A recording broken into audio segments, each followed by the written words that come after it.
नमस्कार दोस्तों, मैं लोकेश सैनी स्वागत करता हूं आप सभी विद्यार्थियों का डेली करंट अफेयर की इस क्लास के अंदर।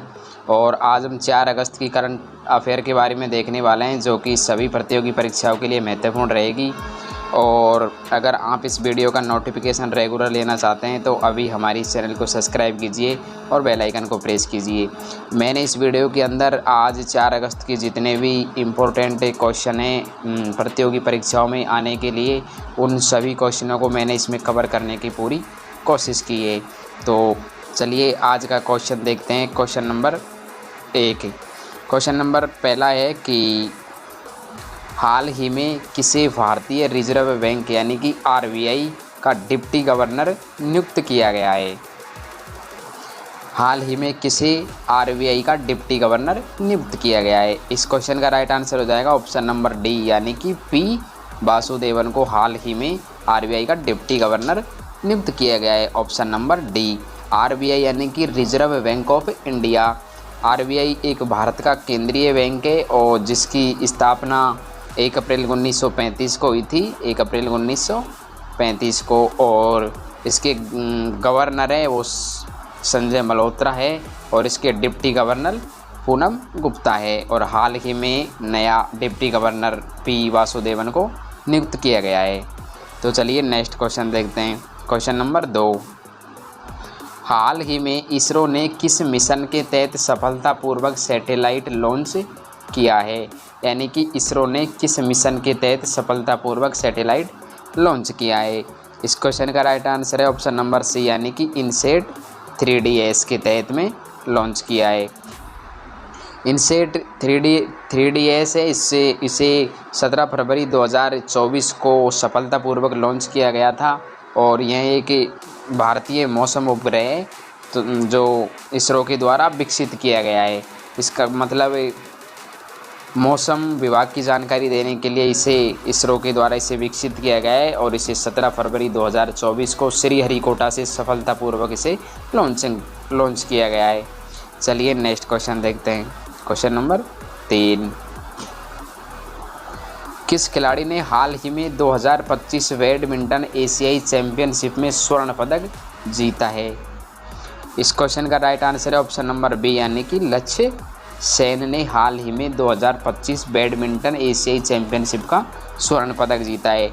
लक्ष्य सेन ने सन 2022 में कॉमनवेल्थ गेम्स में स्वर्ण पदक जीता है और 2022 में भी इन्होंने एशियाई खेलों में रजत पदक जीता है और सन 2025 में अब एशियाई चैंपियनशिप में फिर दोबारा स्वर्ण पदक जीता है। ये एक बैडमिंटन स्टार खिलाड़ी है, बहुत ही अच्छे। इनका जन्म 16 अगस्त 2001 को उत्तराखंड के अंदर हुआ है। चलिए नेक्स्ट क्वेश्चन देखते हैं। Question number 4।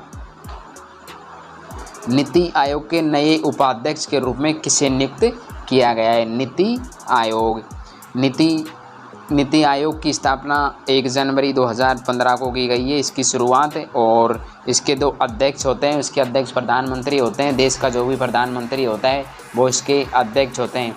वर्तमान में देश के प्रधानमंत्री हमारे श्री नरेंद्र मोदी जी है, तो वर्तमान में नीति आयोग के अध्यक्ष भी मोदी जी होंगे।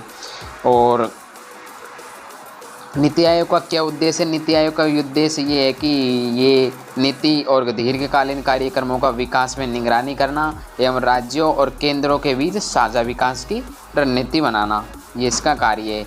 और इसके उपाध्यक्ष है वो है Sanjeev Sanyal. Option number C is right answer.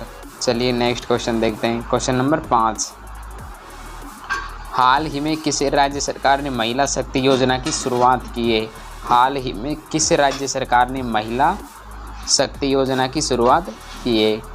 इस क्वेश्चन का राइट आंसर हो जाएगा ऑप्शन नंबर ए, यानी कि उत्तर प्रदेश ने। उत्तर प्रदेश ने महिलाओं की सुरक्षा एवं सशक्तिकरण को ध्यान में रखते हुए इस योजना को शुरू किया गया है। तो नेक्स्ट क्वेश्चन देखते हैं। Question number 6।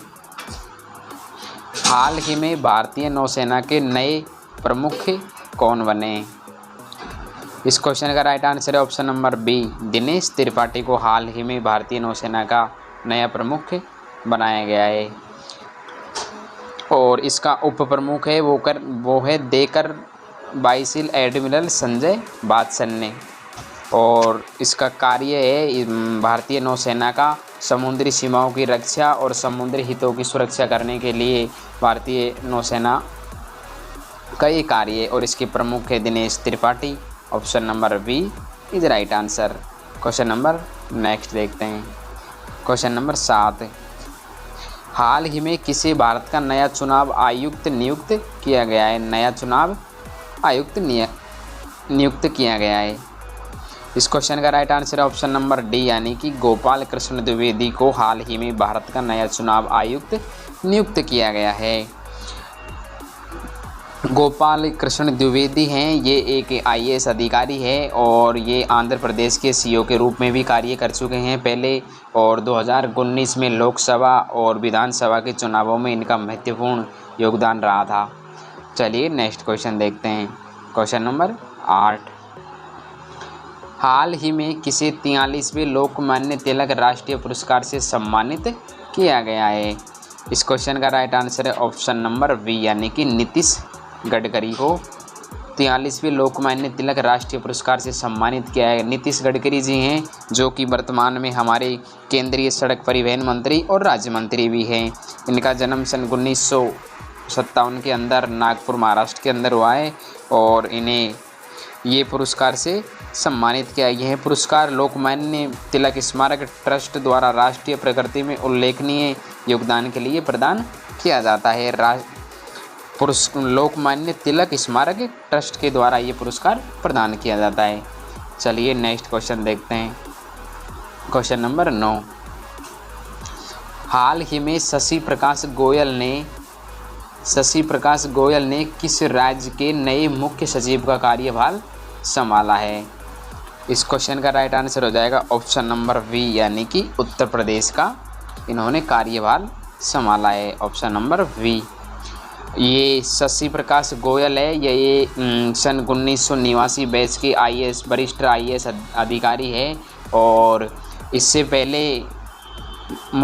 पहले सचिव उत्तर प्रदेश के सचिव थे मनोज कुमार सिंह। और उत्तर प्रदेश के बारे में आपको पता है कि उत्तर प्रदेश की CM है वो योगी आदित्यनाथ है। उत्तर प्रदेश की राजधानी लखनऊ है और उत्तर प्रदेश का राजकीय पुष्प पलाश, जबकि इसका राजकीय वृक्ष अशोक का वृक्ष है।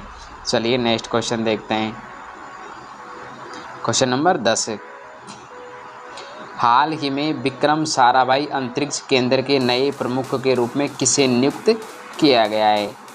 विक्रम साराभाई अंतरिक्ष केंद्र के नए प्रमुख के रूप में किसे नियुक्त किया गया है? इस क्वेश्चन का राइट आंसर है ऑप्शन नंबर बी, यानी कि A राजराजन को विक्रम साराभाई अंतरिक्ष केंद्र के नए प्रमुख के रूप में नियुक्त किया गया है। ये भारत के एक वरिष्ठ अर्थशास्त्री है और ये पहले RBI के गवर्नर भी रह चुके हैं। तो चलिए नेक्स्ट क्वेश्चन देखते हैं।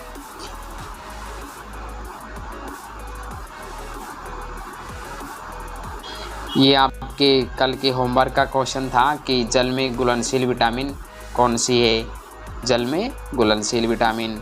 इस क्वेश्चन का राइट आंसर है option number B, option number A, यानी कि विटामिन बी है जो कि जल में घुलनशील है। जल में घुलनशील विटामिन 2 है, एक तो विटामिन बी और एक विटामिन सी, दोनों जल में घुलनशील है। बाकी विटामिन के, vitamin A, vitamin D, vitamin E, ये सारी वसा में घुलनशील विटामिन है। ये आपके होमवर्क का क्वेश्चन है। इसका आंसर आपको कमेंट बॉक्स में देना है कि RBC का जीवन काल कितना होता है।